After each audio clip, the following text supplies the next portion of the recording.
menyimpan. Saat mendengarkan sejarah peperangan kaum muslimin, bulu kuduk kami berdiri merasakan kesungguhan dan semangat serta kekuatan mereka dalam menegakkan Islam. Namun rasa miris muncul terhadap umat Islam di dunia saat ini, di mana keadaan kita yang oleh orang-orang musyrik. Apa sebenarnya yang salah dari umat ini? Jadi ini Syekh Utsaimin rahimahullah sudah sebutkan sebenarnya. Kesalahan umat Islam sekarang ini adalah mereka tidak kembali kepada agama mereka. Banyak hadis ya, banyak hadis.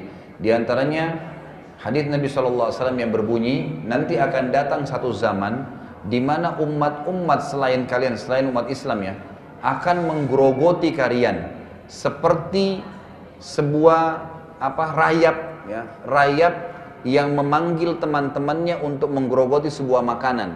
Ada makna lain seperti seseorang yang memanggil tamu-tamunya atau teman-temannya untuk makan di sebuah nampan, dan kalian itu nampannya lagi diperebutkan. Maka para sahabat berkata, ya Rasulullah, kok bisa? Sedikitkah jumlah kami pada saat itu? Kata Nabi SAW, tidak. Bahkan kalian banyak, lebih banyak dari orang kafir tuh. Sahabat bingung, karena zaman dulu pasti sahabat lebih sedikit tapi menang terus gitu kan. Nanti kita lihat nanti di perang Uhud ini bukan kalah ya. Nanti kita lihat yang saya jelaskan, nanti ada perang Hamrat Asad itu yang luar biasa. Jadi Nabi SAW waktu pulang ke Madinah membentuk pasukan yang sudah ikut di Uhud. Nah, instruksinya Nabi begini, semua yang ikut Uhud gak boleh pulang, gak boleh masuk rumahnya. Dalam kondisi masih berdarah, masih luka, naik kuda, berangkat lagi, kejar orang Quraisy. Jadi disuruh Nabi SAW, luar biasa gitu pada saat itu terjadi nanti. Mereka tidak pernah kalah di peperangan, dan pada saat mereka menyerang lagi, orang-orang Quraisy malah ketakutan, buru-buru ke Mekah.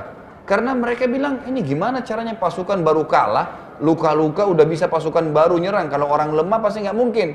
Nah, karena gara-gara strategi Nabi itu akhirnya orang Quraisy terkenal Jazirah Arab terkalahkan dalam medan perang, gitu kan? Dan memang Nabi menunggu di sebuah tempat namanya Hamrat Asad. Nanti kita lihat. Maka para sahabat bingung pada saat itu. Apakah kami sedikit waktu itu ya Rasulullah? Kata Nabi SAW, tidak. Kalian sangat banyak, bahkan mungkin melampaui jumlah orang-orang kafir. Tapi kalian seperti buih di air, di lautan, gitu kan?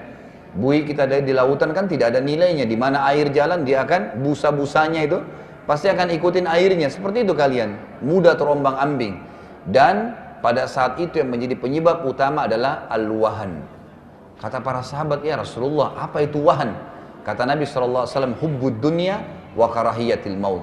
Kalian mencintai dunia, takut kehilangannya, dan mencintai dunia karena khawatir mati. Dalam riwayat Tirmidzi dikatakan, hubbud dunya wa karahiyatul jihad. Kalian cinta dunia dan takut berjihad. Nah, pada saat itu, ya pada saat seperti itu memang umat Islam tidak mau bela agamanya. Umat Islam lagi dibunuh, mereka biasa saja. Mereka anggap aman-aman, kita masih bisa makan, tidak mendoakan. Nah, ini kelemahannya memang. Mestinya kita punya kepedulian. Minimal dengan doa. Ya kata Ibnu Utsaimin rahimahullah, mestinya Islam kembali kepada kemuliaan. Tidak ada Bapak Ibu sekalian di zaman Nabi SAW dan para sahabat sesuatu dari muslimin yang dirampas secara paksa, kecuali Nabi SAW suruh rampas secara paksa. Emang begitu. Jadi nggak mungkin Palestina ini sekarang kita mengkhayal dengan perdamaian, nggak bakal mungkin. Berapa banyak umat Islam sudah dibunuh? Emang harus perang? Nggak bisa. Harus jihad, komandanin perang. Kalau masalah pemimpin umat Islam sekarang kenapa tidak komandankan? Ya itu secara individu mereka. Ini semoga Allah berikan hidayah, gitu kan? Ini harusnya kita memimpin, harusnya kita memang berperang, gitu kan? Kalau ada seorang pemimpin muslim yang luar biasa memang imannya, dia akan suruh perang. Kalau saya jadi raja ke Anda semua, saya akan bilang ayo jihad, perang semua. Nah, kita perang kenapa enggak, gitu kan? Cuma sayangnya ketakutan orang-orang Islam ini.